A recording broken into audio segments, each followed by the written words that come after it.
Rosa, salam ibu. Yang ada ibu, sepertinya kelihatannya sangat lelah ya Bu ya. Iya, aku sudah banget deh saya tidak. Ibu ini dengan siapa ibu? Saya dengan mama saya. Oh iya, terima kasih ya Bu sudah menemani Ibu Rosa. Memang Ibu Iva sangat positif ya Bu. Saya lihat-lihat kayaknya sangat lelah sekali. Gimana? Kenapa Ibu? Apa yang Ibu khawatirkan saat ini? Asi saya kayaknya nggak lancar Bu Bidan. Dan saya nangis terus. Saya takut dia kelaparan. Emang aslinya kurang lancar dari kapan Ibu?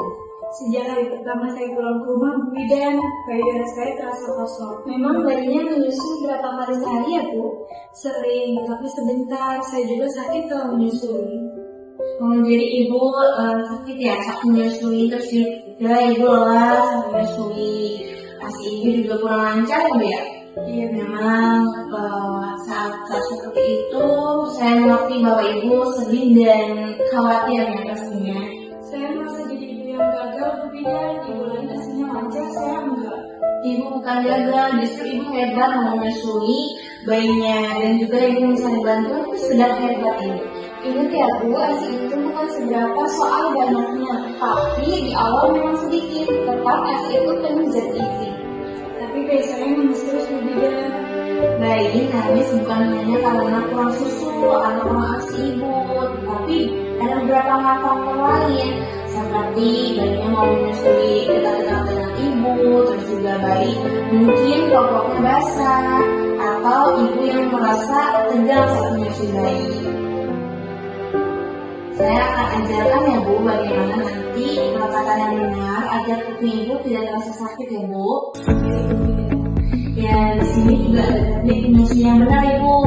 Nah di sini ada beberapa poin ya Bu. Cara menyusui yang efektif itu perut bayi menempel pada perut Ibu. Nah lalu kepala, bahu dan badan bayi tegak lurus ya Bu. Lalu hidung sejajar dengan putih. Nah bayi menempel yang efektif itu seperti apa? Mulutnya yang terbuka lebar seperti yang muat. Lalu areola sebagiannya masuk ke dalam mulut bayi. Nah yang terakhir itu dagu menempel di payudara Ibu. Nah di sini juga ada variasi posisi menyusui. Yang pertama ada cross, yang pertama ada cradle, yang kedua ada cross cradle, tiga ada football hop, yang keempat ada leg back, dan yang terakhir ada side lying. Nah ini ada gambar-gambarnya Ibu. Terus minta tolong pelajarannya ya Sus. Sudah sebentar ya. Ya. Nah yang pertama yang ada cradle Ibu. Nah cradle itu kalau misalkan Ibu mau menyusui dengan payudara yang sebelah kanan, berarti Ibu juga menggunakan punggung kanan. Biasanya yang posisi cradle itu Ibu dengan posisi melahirkan yang normal dan bayi juga normal ya Bu. Nah contohnya seperti ini. Nah Ibu misal mau menyusui sebelah kiri ya Bu payudaranya, berarti Ibu menopang bayinya menggunakan sebelah kanan kiri. Nah yang sebelah kanannya bisa memegang payudara Ibu.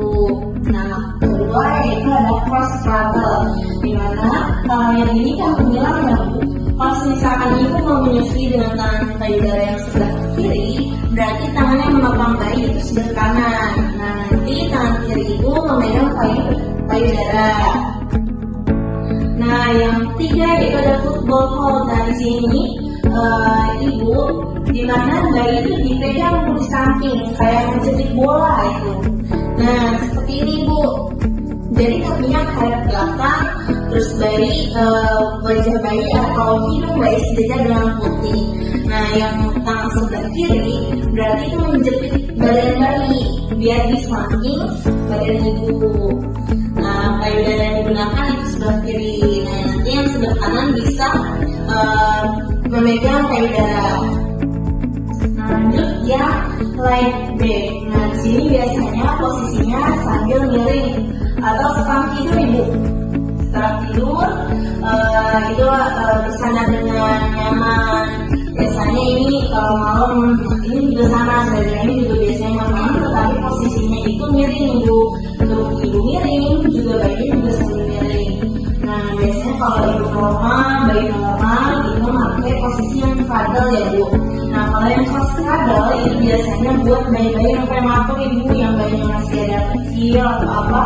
Nah ini kan posisinya tangannya ibu itu memegang kepala bayi, jadi lebih mudah mengatur posisi kepala bayi untuk sejajar dengan payudara ibu.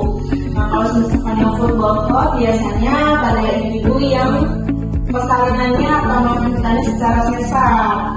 Itu ya Bu, apakah Ibu sudah mengerti? Sudah bisa mengerti Bu Bidan.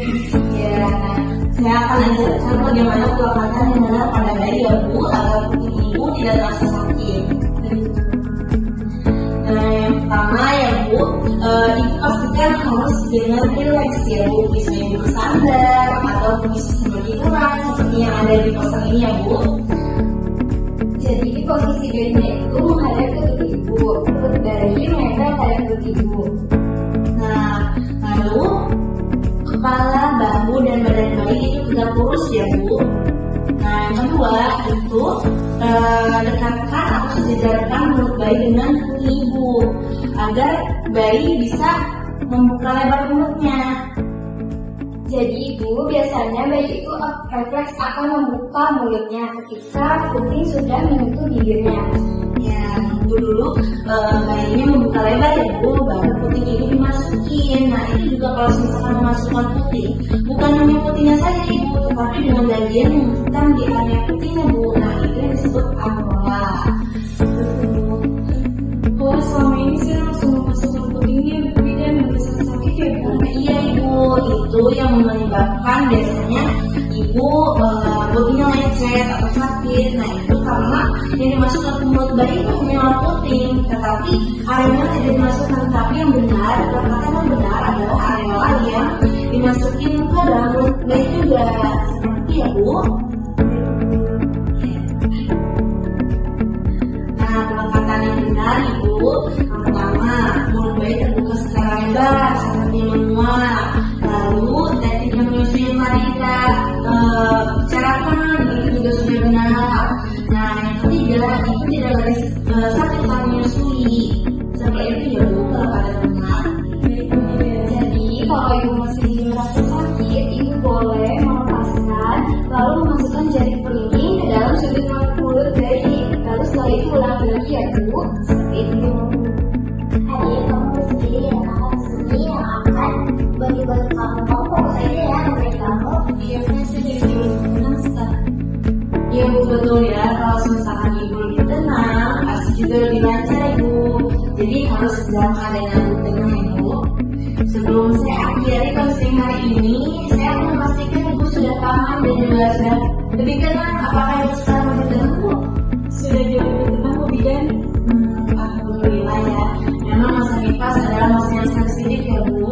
Kalau hasilnya kurang lancar atau masih ada hambatan, bukan berarti ibu tidak bisa menyusui ya Bu. Berarti masih wajar ya Bu Bidan. Iya, sangat wajar Bu. Jadi ibu tidak sendirian ya, kami semua di sini siap mendukung ibu. Betul Ibu, dukungan dari keluarga juga sangat penting perannya. Baik ibu, mulai sekarang saya akan berfokus ke anak saya. Iya Ibu, jangan membandingkan diri dengan ibu nifas lainnya ya Bu. Iya Bu, saya jadi lebih yakin.